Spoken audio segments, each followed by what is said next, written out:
Okay, Rudolph. Oh, hi, boys and girls. Welcome to Santa's Village. And it's cold out here and it's snowing, so hey, let's go inside by the fire, have some hot cocoa, and let Santa share some brand new Christmas stories with you. Well, children, it's story time again. And I hope you've all heard of Santa's helpers, who work in Santa's workshops in the North Pole and make all the toys. I have many elves, some gnomes, who work very, very hard all year round to get the presents ready in time for Christmas Eve. I'm now going to tell you a story about Norman the Naughty Gnome. He was very badly behaving.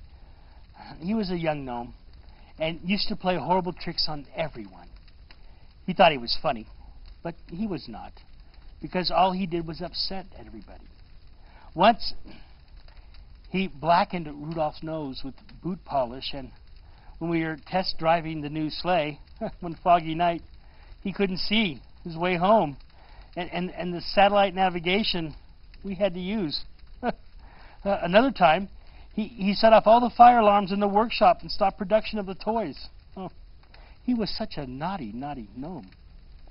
He was always playing naughty tricks, and one day I saw him put salt in the sugar jar. And I thought, okay, this gnome needs to be taught a lesson. I called a meeting with all the head elves. Gentlemen, I said to them, what are we going to do to give Norman a shock and teach him a lesson? Well, I've come up with a plan. So I explained to them exactly what we were going to do. We then put the plan immediately into action. The buzzer rang for a tea break, as usual, at 10 o'clock.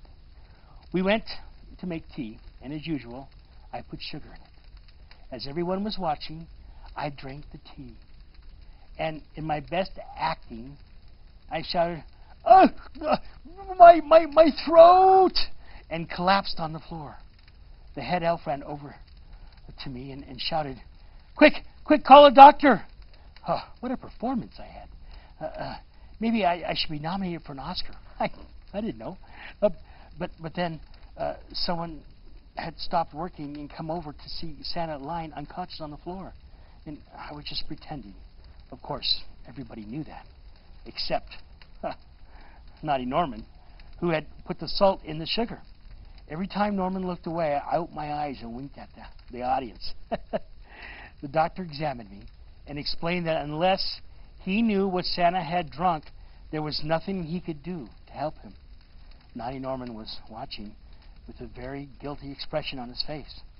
The head elf then proclaimed that there was nothing we could do for Santa and they would have to cancel Christmas. He gave the order to stop production. Send out the message to the rest of the world, he ordered. Christmas is canceled by order of the head elf. Christmas is canceled. Oh, all the machines in the workshop were shut down. And then all the Christmas lights were turned off. The North Pole was in darkness. We've got to get a message to London, said the head communications elf. Then they turn off the lights. So we have Paris and now New York. Yes, all the cities are turned off now. All the lights are off. Christmas is officially canceled. Well, Norman started to panic, as this was his entire fault. He was devastated. He pushed through the crowd and hugged me. As I laid on the floor, I heard him say, I'm sorry, Santa. It was me, he sobbed. I put salt in your tea. Please forgive me. Norman was crying. I promise from now on I will stop being naughty. I will be nice. I promise. The doctor said with marked surprise, oh, it's salt. Now that I know that, I know what I have to do. I will give Santa the magic medicine. Everybody, please turn away.